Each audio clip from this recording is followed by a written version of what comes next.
It's All Things Considered, member-supported Hawaii Public Radio. I'm Dave Lawrence, and thank you very much for listening. Today we are welcoming an artist for his first appearance with us. He is coming to town Friday, September 29th at the Blaisdell, Saturday, September 30th at the MAC, touring behind his Stony Hill. It is a great pleasure to welcome Damian Jr. Gong Marley to All Things Considered. Aloha and mahalo, my brother. Maximum respect. Maximum respect, Dave. Thank you very much for having me. You are quite welcome. A great thrill. I've had Kimani, and Ziggy, and Steven, so I'm getting there, working towards having the full circle. Nice. You haven't been here in a while. With your father's massive place, I'm assuming you know how big your pop is in the local culture here. You must feel right at home when you're in Hawaii, yeah? Yes, of course. And even myself, I've had quite some success there over the years in terms of relevance to my career. Hawaii is one of the first places that I ever had a hit song with my first album back in '96. So definitely, I mean, of course, it goes without saying that they embrace my father's music, but they've also had a special embracing of my music also. And it's just reggae is huge here, and you obviously have more of a world experience than I have, and I hope someday I can see all the places you have, or even some of them. But thinking about how powerful reggae is in Hawaii, and I mean, I came from Boston, it was big there too, but it's obviously very, very different when you come to Hawaii. And for you, you've played at a lot of places around the world, a lot of islands. Can you point to anything why reggae has this enormous power in the Hawaiian Islands? Well, I think definitely, it's the same island culture, you know what I mean? So there's something about, something common with how island people move throughout the world, wherever you go. When you get to the tropics and especially islands in that kind of way, we have similar lifestyles, very much in touch with the nature, very much in touch with the beach and these kinds of things. So I think just in general, because of these similarities, we have that kind of similar vibration. So again, it's that kind of island people music. Yeah, it's a powerful thing. I'm always blown away. When I first moved here, I couldn't believe everywhere you went, you kept seeing your pop's face. It was like, wow, this is powerful. Yeah, man. And you're right. I've known that about you having a strong hit a long time back here, which shows your own significant personal appeal here in the islands. And you've got this new record, Stony Hill, and I've been taking a listen to it, getting lost in some of the songs, just kind of, listening to the grooves and finding myself in the music. Talk about some of the inspirations, Damian, that led to this. Well, I mean, quite a few. Definitely just life in general. I mean, it's been 12 years since my last solo album, so you can, imagine that I've experienced quite a bit in that length of time, Sure. And just growing as a person. The title Stony Hill kind of refers to a place in Jamaica where I grew up, and it's kind of speaking to the story of the history of my family, being that my father came through from very humble beginnings and was able to have a son like myself who was raised in Stony Hill, which is a privileged area in Jamaica. So it's using inspiration from that story is kind of like a common thread throughout the album, which, is really to say that, we can make it out. We can better ourselves. We can reach to our aspirations and attain our dreams. So that is kind of, I would say, one of the common themes. Well, I like that. You kind of lead into, you have a very fascinating background, and that's a good explanation for the new record's title, Stony Hill. Again, it's Damian Marley. We're privileged to have with us on All Things Considered today, ahead of a pair of dates he's got in the islands coming up on September 29th at the Blaisdell and September 30th at the MAC. On that note of what you were referring to, there's a great term, it goes back into your history a bit, halfway tree. It's not just the title of your second record, but continuing with what you were talking about with where you grew up, your background. It's an autobiographical term to describe it as a child of Cindy and Bob, yeah? Definitely, because again, halfway tree is a location in Jamaica that is kind of in the middle between the rougher area and the nicer area, you know what I mean? And my dad was from the rough side of the town, and my mom was from, the nicer side of town. So that has been like a metaphor. Halfway tree is like a metaphor for myself being where those two worlds meet. You know what I mean? So I'm almost saying like I am that meeting point between those two different parts of society. The picture, because it's radio, and I just had Ducky Simpson from Black Uhuru on the other day, and he really was describing where he had grown out. Waterhouse, I guess, was the name of it. And describing, I mean, it was really detailed. So thinking that it's radio, and if you can, try to paint a picture as a child when you describe what it was like around where you lived. Describe that area of Jamaica for us. All right. Well, it was up in the hills. The houses on the street that I grew up on would have, for the most part, manicured lands. There were quite a bit of land, so most of these would be like 1 acre lots or so. I wouldn't say mansions, but well-sized houses, you know what I mean, like 4-bedroom, 5-bedroom houses, nice architecture kind of thing. Not a lot of crime in that area, even though those areas would be targets for thieves at times, like, it come to like Christmas time or whatever it be. But in general, compared to the rest of the city, this is a pretty crime-free part of town. And this is a suburb of Kingston? This is in the hillside overlooking Kingston. You'll consider it to be part of the Kingston area. Okay, so it's like greater metro of Kingston looking down on it. Yeah. Or you call it St. Andrew, is in the parish that it's in, So, yeah, and then in these areas you find, like I say, you have a lot of well-off-to-do kind of people living in this kind of area, So you'd get cars up here, you'd see, nicer cars than you'd see in other areas, BMWs, Land Cruisers, this kind of thing, What a difference from your father, huh? Well, definitely. Of course, the years that he was growing up in the first place, was Jamaica definitely wasn't even as developed. So even a lot of these places probably weren't even to the standard that they are now, even uptown. But he grew up in the countryside, so he would be used to, donkeys and these kind of things as a child growing up, you know what I mean? Right. Yeah. But he was also, but on the same note, my father is also one of the first people to bring a BMW into Jamaica. Right. So you did definitely, like I said, he still aspired to gain wealth in that kind of case or to be successful, Well, he thought that car was made for him, BMW, Bob Marley and the Wailers. Well, for sure, yeah, man. The music, when does it give you the bug? So you did a great job of describing the area, and you were very lucky to have that and you have had a blessed life. And when were you first, talk about the music, starting to have power in your life, Damian, when you realized that it wasn't just something that you were going to do because your dad did it, but you were doing it from your own desire within? That really started to happen when I was a young teenager, like when I was around 13 or so. And really, that's based upon dancehall culture in Jamaica. Because what really happened is that, of course, I grew up knowing my family's music and whatever my mother would play in the house. But dancehall music is really the first music I started to buy for myself, that I was into. So coming up, I would go to concerts and see my favorite dancehall artists perform, which would be people like Shabba Ranks and Supercat and people of that era. And I would say I want to be like them. So coming up in music, I had a lot of inspiration outside of my family, where my first performances and such forth, I wasn't trying to perform in the same kind of format that my dad would. Because, for example, myself and Kimani, we don't play guitar on stage. My other brothers do, you know what I mean? And that is kind of because of really being a fan of dancehall music and wanting to be like those artists as opposed to wanting to be like how my dad would perform, Oh, totally. You've taken it to you grew up in a different time and you're your own guy with your own influences is what you're trying to say. Yeah, of course. And I respect that, and that's a good way of describing it. That's great that you mentioned Kimani, who a lot of fun talking to him. When you thinking about your siblings, very colorful family and great guys to spend time with, laugh with, joke with. They just have such individual spirit. When it comes to your siblings, they all add different ways they incorporate, let's say, your father into the set and into their lives. When you go to make a set and you're playing and it's coming from an entirely different place, talk about the way that you incorporate him into your routine. Well, depends on what the set is needing. You know what I mean? Because, of course, when I'm dealing with a set, a lot of things get taken into consideration. The tempo of the songs, the mood of the songs, the lyrics of the songs, all of these things. So, even for example, the other day we went to Africa.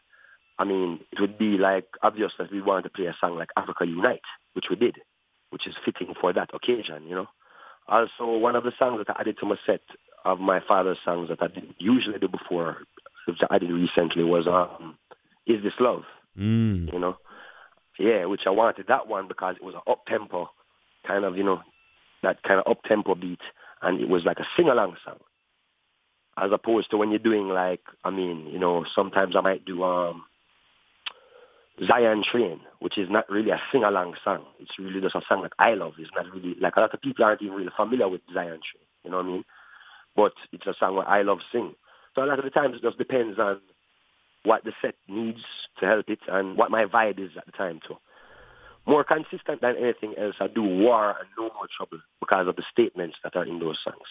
Yeah, that's the thing, right? There's such... I mean, dude, your pop's music has had such a profound impact on so many people, and I gotta say I'm one of them. So when you mention those two, it's like the messages in his songs were so powerful, and you described it well. Depending on what you need that night, you go with a different message. You got a party vibe, he's got the song for that. You got a vibe about oppressed people needing someone to rally them and stand up, he's got a song for that, huh? I mean, he's just got it covered. And absolutely. That's cool how you use it for the right flavor. That's kind of like seasoning, huh? When you're cooking, Damian, it's like there's a lot of seasoning. Exactly. That's a great comparison. You don't throw it all in at once, or your guests are gonna look at you kind of funny and be like, "What the hell was he doing in the kitchen?" And speaking of that, that's a great lead into the what an incredible thing Super Heavy was. And this is a couple years back, but for folks who haven't paid as much attention to it, talk about a strange collection of seasonings: Mick Jagger, Joss Stone, Dave Stewart, A.R. Rahman. Hopefully I'm pronouncing his last name right. Yeah, Rahman. Rahman. Yeah. You guys dropped an album in 2011, and it follows you guys coming together in 2009. Obviously, for all of us who are on the outside, we don't know anything. Tell us, explain in a story form how this collates into a band like it did. Well, so the story goes like this, really, that Dave Stewart was in Jamaica. And in Jamaica, a lot of the times you'll have sound systems playing where you can hear more than one. So like you're hearing like different parties from different neighborhoods in your surroundings. Mixing together. So he was hearing two parties happening at the same time, playing different music. And that kind of sparked the idea to him that he wanted to try to get together a bunch of musicians from different genres and see what would become of it. So, he's close with Mick and whatnot. So they kind of got together and started brainstorming and then invited me in to be the reggae element in the mix of the collection of musicians. So I flew out to LA, which is where Los Angeles is where the sessions were. And funnily enough, that's the same time I started working on Distant Relatives with Nas. So I would be in the studio with the Super Heavy collective from around 2 o'clock in the day till around 10 in the night. And then I would go to another studio room in the same building and then be in that room with Nas from 10 until whatever time we fell asleep, you know what I mean? Amazing. Yeah, so that was actually a very interesting time because I learned a lot being around the two different camps and two different sides of a coin in terms of, it's kind of more rock-oriented with Mick and that group. And, of course, Nas is the more urban hip-hop youth. So it was a great learning experience and very inspirational at the time when working on both of those projects. And that's just cool because it's covering you as an individual and showing your own unique flavors that you offer. As you were kind of saying before, you're your own cat. You're not a carbon copy of your pop, which is really hip. One could always imagine what he's thinking of you as he observes you growing up. It's all very impressive. And thinking about your musical tastes, were you a big Stones fan ever? It's got to be, is it a thrill for you to be standing there working with a guy like Mick Jagger? To tell you the truth, I'm not so familiar with a lot of their music. I mean, of course, there's one and two songs I would recognize. And I might know a few more songs, but maybe not even realize that it's them if you had played me some of their music. So I wasn't really so familiar, and still I'm not too familiar with Rolling Stones catalog. But everyone, obviously, I knew who Mick Jagger was. He transcends his own music. Right. No question. Yeah, you know what I mean? So of course, I knew the magnitude of who I was dealing with, but I'm not definitely, I couldn't sing along with a Rolling Stone album. Yeah, I get you. And the cool thing is those cats are way into reggae. I mean, Mick, Keith, they've been way into reggae. Yeah, and I was aware of all of that history before hooking up with them also, because I knew that they had done some work with Peter Tosh, and I'd even met with my dad on one and two occasions and whatnot. Yeah, right. The Peter thing. Yeah, it brings back memories when I was a little boy. I remember. I mean, they helped introduce reggae to new audiences, so it's not a surprise really that this would happen. But it's just cool for you that you get to have such a unique. Any particular fun experiences during downtimes that you remember that just make you smile or laugh, or where they could just be a moment that you learned something really valuable that you're going to take the rest of your life with you? Well, two things I can say. something I learned, something I can point out as a direct lesson as a result of the super heavy sessions was actually experiencing the difference between what different guitars sound like. Because we would be touring, we'd be on tour with like a rock group, and you see them have like 20 guitars lined up to use for one show. And we only use one or two, you know what I mean? I was always trying to figure out why they're so excessive with their guitars. Well, being in the studio with super heavy, because just in a controlled environment now, you can really hear the difference in the tone and the sound of each guitar. Right. And it's quite a big change between each guitar that they would use. So that taught me something even in terms of being able to apply that in terms of musical production, where I understand now more the difference in tones between different styles of guitars. You know what I mean? Totally. The other thing that was like a fun memory, it was really just watching Mick and his energy. Like he'd be listening back to songs and eating chocolate chip cookies and dancing around the studio. His energy is just up, especially for a man who of his age, you know what I mean? But just for anybody, he's very full of energy, and that's something where I would love to be that way when I reach to that stage of my life, you know? Those are great lessons. I couldn't have asked for a better answer to a question. Listen to you. Are there plans for a follow-up with that, or you're just going to wait and see? Yeah, I mean, no immediate plans right now. Anything's possible, but we haven't been discussing anything like that at the moment. And as a final question for you, your brother Steven has produced your music at times. You lovingly mentioned Kimani earlier. And I'm sure it's a real curiosity for fans on the outside who just adore your dad and appreciate the messages he gave us, because there are a lot of times you'll be having a dark time and you'll turn to your father's music to get you through it. So it's a real special thing to have all these kids of his that play music. And the question would be, what's your relationship like with siblings like Ziggy, Julian, Kimani, Sedelia? Yeah, we have a good relationship. I mean, I'm the youngest brother, you know what I mean? So, of course, all of those brothers that you mentioned, they always look out for me being the younger one. Definitely goes without saying that Steve is heavily involved in a lot of my activities. So likewise is Julian. We're close and we see each other regularly, you know what I mean, in that kind of case. We might not always be together all at once in terms of having our 7 brothers in the same room. But we're always hooking up, 2 or 3 at a time on different occasions and whatnot. Brothers that you didn't mention just now would be like Rowan and Robert, you know what I mean? But we're all pretty close to that kind of level, you know what I mean? I also have a younger brother and sister on my mom's side who I'm very close with, you know what I mean? So I can't forget them, I have to big them up also. But we're pretty close as a family, you know? And forgive me for leaving out a couple brothers. There are a few and siblings. I didn't mean to cut anybody loose on the list. I know there's a lot. Well, when you come to town, I really hope we can hook up and maybe do a little follow-up interview. If you had a good time today, maybe you'll consider that. We're public radio, so we're not some big commercial enterprise. And yeah, man, I would love that, man. That would be cool. That would really mean a lot to me. And yo, aloha. This is Damian Marley, and you're listening to my good friend, Dave Lawrence. Keep it locked. Love. You're a good man. I give you a hug, a high five. I'll reach out to your people and set something up, hopefully, when you're in Honolulu. We'll have a little chat. And if you had time, I'd invite you by the studio. I know it's very tight, so I'd be happy to go there to the venue, record a thing with you. But I really enjoyed talking to you, and you're really fun to talk to, really nice guy. And thank you. You're welcome.